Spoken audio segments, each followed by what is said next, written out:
I'm not afraid of you. The thought echoes in my tired mind like a splash of icy water in a cave as I stare into the darkness. The same darkness I've been staring at for almost 9 months. 9 months. I want to cry, but tears have become as rare as the meals they bring to this forgotten part of the prison. The cells to my left and right are empty. The left one was never populated. The man in the right cell died a few days ago. The stench of decay lacing the dungeons before the guards finally figured out he'd passed away still fills my nose. So I breathe through my mouth and gag on the pleas of the occasional prisoner they take to the gallows I have a view on through the tiny hole in the wall they call a window. I hate this place. More than I hate the people who put me here, I hate it. Not because it took the only man I've ever loved away from me, or the family I'd watched die the day of our arrival, but because it isn't the open sea. It isn't a swaying ship and endless blue waters. Despite being on an island, the brine doesn't reach my cell, and despite my staring into the darkness of the starless nights, the nightmares don't go away. I'm not afraid of you. But I am. I only keep my eyes open because the occasional flicker of a torch along the walls when a guard makes his rounds reminds me the night hasn't swallowed me up. I'm still alive. I should be dead. Boots crunch along the packed dirt floor, and I whirl around, hitting my shoulder on the descending arch of the low ceiling and uttering a curse as I wish I had the dark vision of the fairy night guards. Then I'm glad I don't, because if I did, their beautiful faces would distract me from what cruel, dangerous bastards they are. The boots thud closer, making me shrink against the wall. Maybe I'm not afraid of the dark as much as of the creatures hiding within it. I raise my left hand, as if that would do anything to protect me from whatever is stopping in front of my door, and pray to the guardians that they are merely checking on me rather than picking me up for execution. I wouldn't be the first woman to disappear in the middle of the night.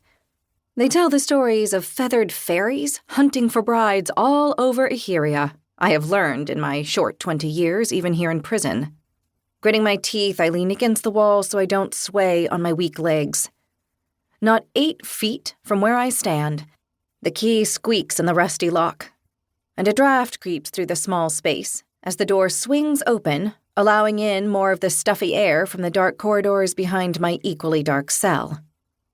"Move," a deep voice orders, and I jerk into motion as if I decided to, even when my limbs were locked in place a moment before.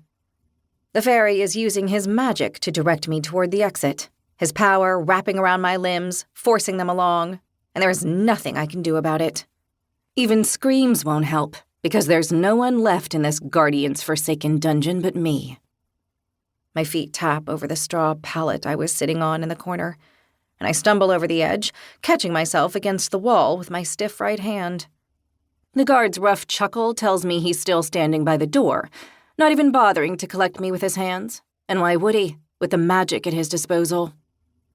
I don't care that I stink and frown, and my hair hasn't been combed in months with more than the fingers on my good hand.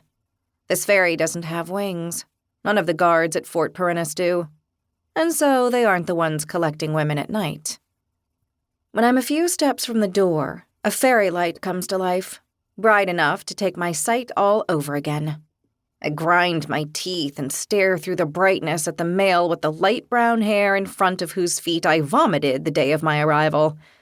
He flicks his fingers at me, a clear summons that I debate ignoring, as his magic releases me and his scowl pins me instead.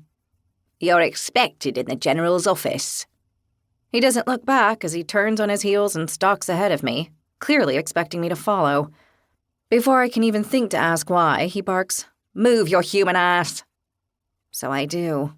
I stumble along, careful not to hit my toes on the rocks stuck deep in the dirt of the ground, or on the uneven stone steps, which are clearly missing a handrail for feeble prisoners such as me. To keep listening to this audiobook, I've left you a link in the description so you can do it, at no cost thanks to Audible's 30-day free trial.